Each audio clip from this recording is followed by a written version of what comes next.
পৰিষদ কেন্দ্ৰীয় সমিতি অস্থায়ী কাৰ্যালয় বাবুপট্টি বৰা ৰোড শিৱসাগৰ অসম ফৰিদ ইছলাম হাজৰিকা সভাপতি মিৰাণ আলী সম্পাদক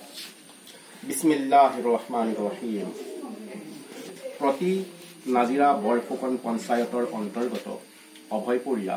দ্বিতীয় খণ্ডৰ গাঁও প্ৰধান আৰু বিশিষ্ট সমাজকৰ্মী ও ধৰ্মপ্ৰাণ ব্যক্তি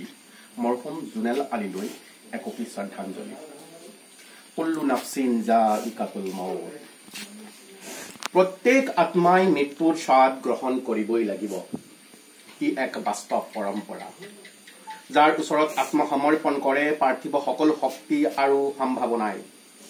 মন বিঘাতময় হৈ পৰে খন্তেক সময়ৰ বাবে চকু জুৰিয়েও সকলো নিগৰাই দিয়ে যেতিয়া আপোনজনে সৃষ্টি কৰে এক বিশাল শূন্যতাৰ কিন্তু ই এক গতানুগতিক জীৱনৰ বিশেষ পল যাৰ পৰিপন্থী নহয় কোনো আনকি প্ৰকৃতিও সঠিক পলত ফুলকাই দিয়ে সংসাৰৰ মায়ামোহৰ কটকটীয়া বান্ধোন আৰু তেতিয়াই সমাপ্তি ঘটে মানৱ জীৱনৰ বৰ্ণিল পৰিক্ৰমাৰ যাৰ বিদিত নাম মৃত্যু কেৱল মৃত্যু অগাপিছাকৈ আহে সকলোৰে জীৱনলৈ আজি মোৰ কালি আপোনাৰ আমাৰ সকলোৰে বাবে মৃত্যু এক স্বয়ংক্ৰিয় আৱিষ্কাৰ জীৱন লাভ কৰা প্ৰত্যেক সৃষ্টিয়েই জন্মলগ্নৰে পৰা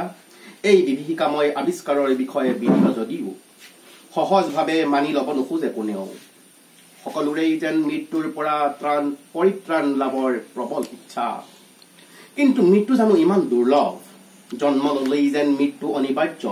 কথাষাৰ জানিও আমি সোঁৱৰণ নকৰো সোঁৱৰিলেই যেন অন্তৰাত্মাত সৃষ্টি হয় কৃত্ৰিম ধুমুহাৰ ত্ৰাসিত হয় মন মগজু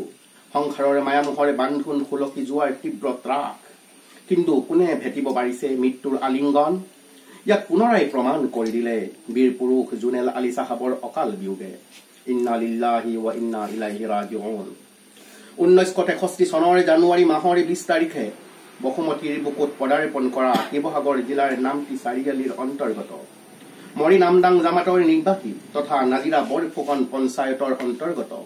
অভয়পুৰীয়া দ্বিতীয় খণ্ডৰ গাঁও প্ৰধান শ্ৰদ্ধাৰ জুনেল আলী চাহাবে 2024 চনৰ মে মাহৰ 3 তাৰিখে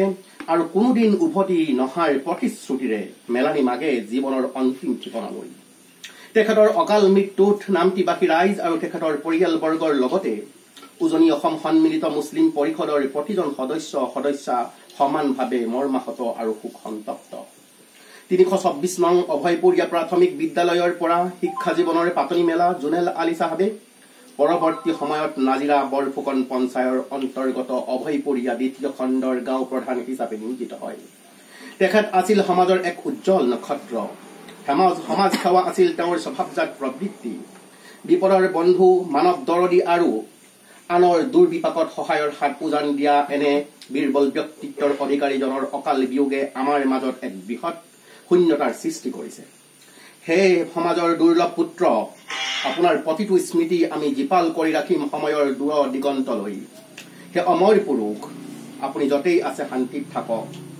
জান্নাতৰ ময়ূৰ পক্ষী হৈ ভ্ৰমি ফুৰক আল্লাহৰ প্ৰত্যক্ষ সান্নিধ্যৰ সন্ধানত আজি আমি এক সুপ্ৰস্তাৱৰ যোগেদি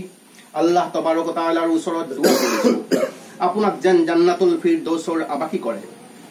আৰু ফিৰিস্তা ৰিজৱানৰ প্ৰীতি সুলভ অভ্যৰ্থনা নসিব কৰে আমিন সৰ্বশেষত আপোনাৰ অনুপস্থিতিত আপোনাৰ পৰিয়াল আপোনাৰ আত্মীয় তথা শুভাকাংক্ষীসকলক পৰম কৰুণাময়ে যেন সব্ৰে জামিল প্ৰদান কৰে তাৰেই কামনাৰে আমি অনুজ অগ্ৰজ সকলোৱে পুনৰবাৰ নিবেদিছো শত সহস্ৰ শ্ৰদ্ধাঞ্জলি আমিন ভৱদীয় ফৰিদ ইছলাম হাজৰিকা সভাপতি কেন্দ্ৰীয় সমিতি উজনি অসম সন্মিলিত মুছলিম পৰিষদ